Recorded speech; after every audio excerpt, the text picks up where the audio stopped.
नमस्कार, capital TV देख रहे हैं आप। मैं हूं आपके साथ प्रगति चतुर्वेदी।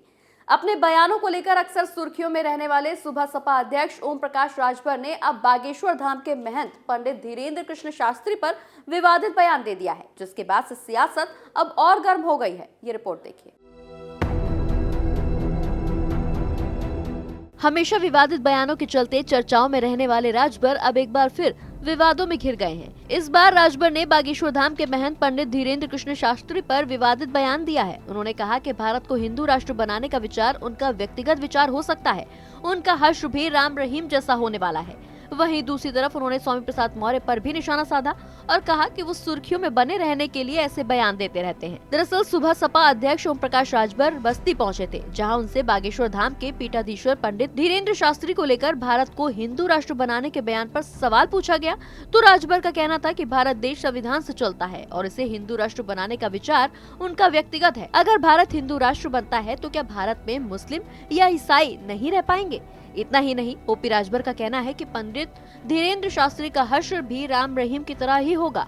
ओम प्रकाश राजभर ने यहाँ स्वामी प्रसाद मौर्य द्वारा रामचरितमानस पर की गई विवादित टिप्पणी पर निशाना साधा और कहा कि मौर्य 4 बार बसपा में थे, उसके बाद वो राम की शरण में चले गए और बीजेपी की सरकार में आ गए। इस सरकार में मंत्री बनने के बाद वो रामचरितमानस पर फूल और माला भी चढ़ाते रहे। इतना ही नहीं, रामचरितमानस ग्रंथ के सहारे अपनी बेटी को बीजेपी से सांसद भी बनवा दिया। 5 साल बीजेपी में रहते हुए स्वामी प्रसाद मौर्य कभी रामचरितमानस के खिलाफ नहीं बोले और जैसे ही वो सपा में वापस गए और सपा की यूपी में सरकार नहीं बनी तो चर्चा में बने रहने के लिए इस तरह से बयान दे रहे हैं। वहीं राजभर ने अफजल और मुख्तार अंसारी को लेकर कहा कि ये लोग हमेशा चर्चा में इसलिए बने रहते हैं क्योंकि इनकी लड़ाई हिंदू और मुस्लिम की है। इन लोगों पर कुछ न कुछ कार्रवाई होती रहती है और चर्चाएं भी होती रहती हैं।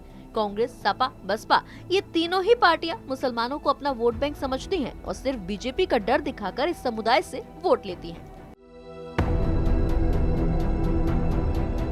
तो ओपी राजभर एक के बाद एक फिर विवादों में घिरते हुए नजर आ रहे हैं। इस बार वो धीरेन्द्र शास्त्री पर दिए गए बयान को लेकर घिरे हैं। हालांकि अभी तक राजभर के इस बयान पर धीरेन्द्र कृष्ण शास्त्री की कोई भी प्रतिक्रिया सामने नहीं आई है।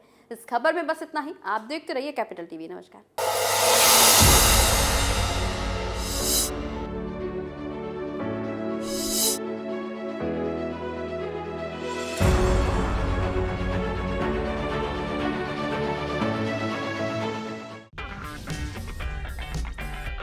अगर आपको हमारा वीडियो पसंद आया हो तो इसे लाइक करें, हमारे चैनल को सब्सक्राइब करें और हाँ, बेल आइकन दबाना ना भूलें ताकि आप तक हमारे वीडियो की नोटिफिकेशन पहुंचती रहे।